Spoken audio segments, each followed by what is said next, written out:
Terima kasih masih setia di channel ini. Welcome to Secangkir Ilmu.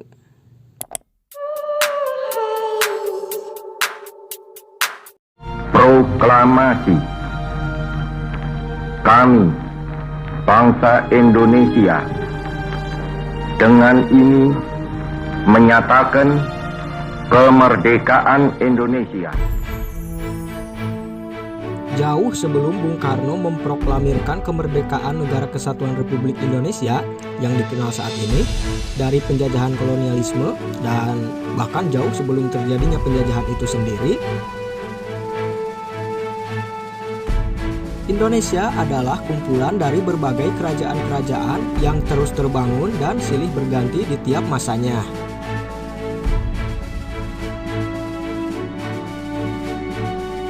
Dibangunnya sebuah kerajaan adalah guna mempackaging pengelolaan berbagai bidang dan mengoptimalkannya. Mulai dari bidang perniagaan, pendidikan, kebudayaan, hukum, sampai pengoptimalan daerah kekuasaan.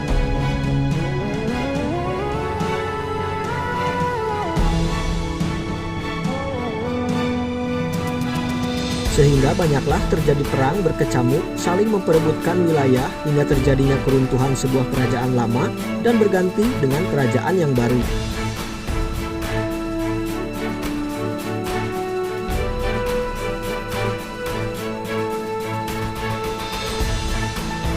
Ini terus berulang hingga sampainya para penjajah asing menancapkan cakarnya pada bumi pertiwi. Tak urung, dari berulangnya rangkaian rebut-merebut tersebut, maka lahirlah istilah penjahat dan pahlawan.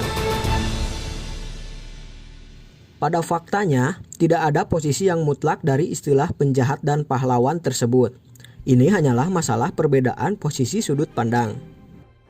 Pahlawan akan dianggap menjadi penjahat jika dari posisi sudut pandang musuh. Begitupun sebaliknya.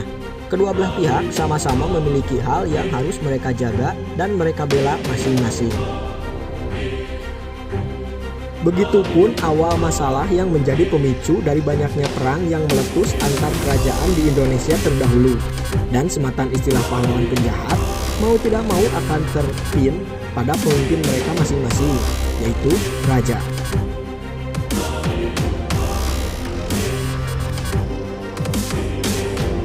Menjadi seorang raja tidaklah cukup jika hanya sebatas Jack of all trades saja. Namun haruslah menjadi King of all trades. Figur yang mampu menjadi yang terbaik di segala bidang. Sehingga setiap petuahnya akan selalu didengar dan dituruti.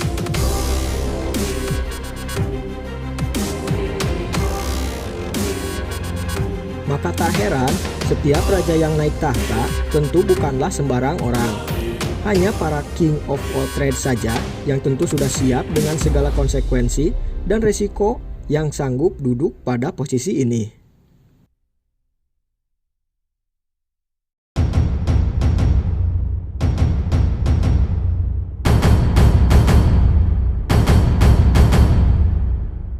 Maka berkembanglah kisah-kisah heroik para raja ini. Figur mereka dicatat oleh sejarah sebagai sosok yang disakralkan dengan berbagai kelebihannya masing-masing.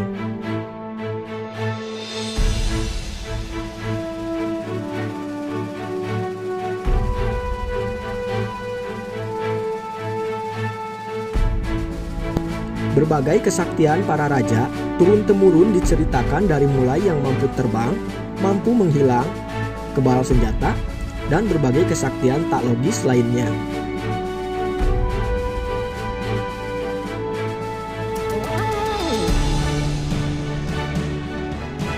Ada dua pendapat yang berbeda mengenai kisah kesaktian para raja-raja terdahulu ini. Namun semuanya hanyalah spekulatif saja. Tidak ada kepastian yang mana yang benar dan mana yang salah.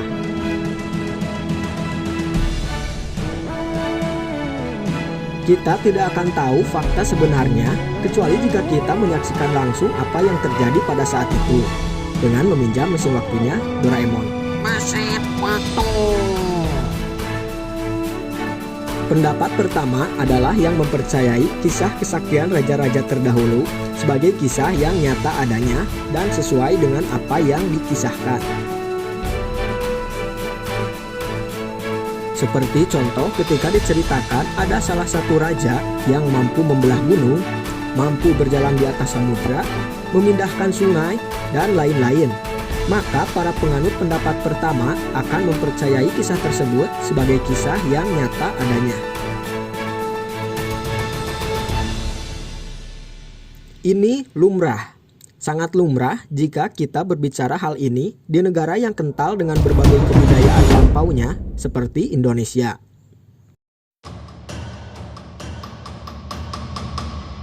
Apalagi seperti yang kita ketahui, kisah-kisah tak logis pada masa lampau ini, beberapa di antaranya masih dapat kita saksikan secara langsung hingga saat ini.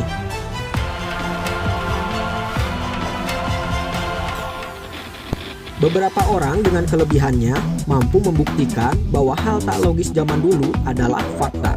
Misalnya orang-orang dengan kekuatan kebalnya yang tak mampu ditembus senjata tajam, bahkan senjata api sekalipun. Akan berbeda jika kita membahas hal ini di negara yang memiliki kemajuan teknologi, semisal Jepang, Amerika, Prancis, Inggris, dan lain-lain. Jelas mereka akan membantah hal tak logis demikian dan akan lebih menganut pendapat yang kedua,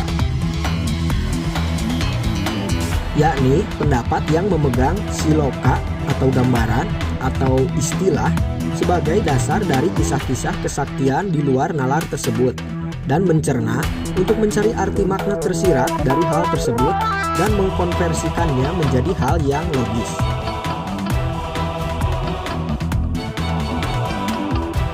Apalagi tidak sedikit kisah-kisah lampau yang diceritakan dari mulut ke mulut akan berkurang atau bertambah seiring berjalannya waktu, hingga pada akhirnya kisah-kisah tersebut akan menjadi mitos belaka dan bahkan akan menghilang di telan zaman.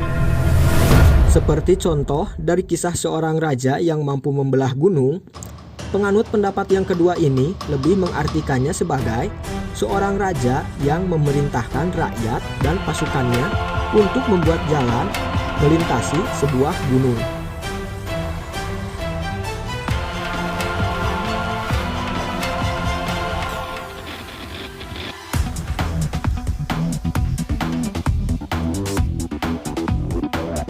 Atau seperti contoh kisah ketika salah satu wali Songo, yakni Sunan Kalijaga, menamai Banyuwangi.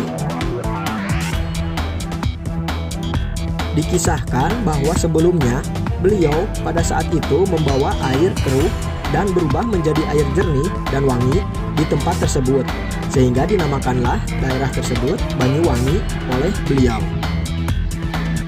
Penganut pendapat kedua akan memaknai kisah tersebut sebagai berikut. Air keruh yang dibawa oleh Sunan Kalijaga pada saat itu adalah sebuah siloka atau gambaran dari sebuah permasalahan. Dan air tersebut pada akhirnya berubah menjadi jernih adalah siloka dari permasalahan tersebut pada akhirnya telah selesai dengan damai. Para penganut pendapat kedua ini, meskipun disuguhi secara langsung hal-hal tak logis seperti atraksi kebal dan sebagainya, mereka tetap akan mencoba menganalisa terlebih dahulu sebelum benar-benar mempercayainya, berdeduksi bahwa hal tersebut adalah trik dan sebagainya.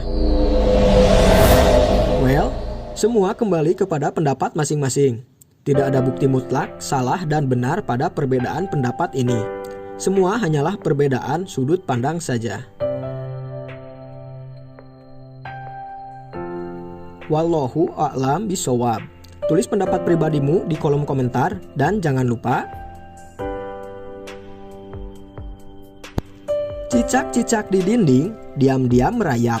Datang seekor nyamuk, hap, lalu ditangkap. Subscribe bagi kalian yang belum subscribe untuk memberikan kami dukungan dan share sebanyak-banyaknya jika kalian menyukai channel ini. Hatur nuhun.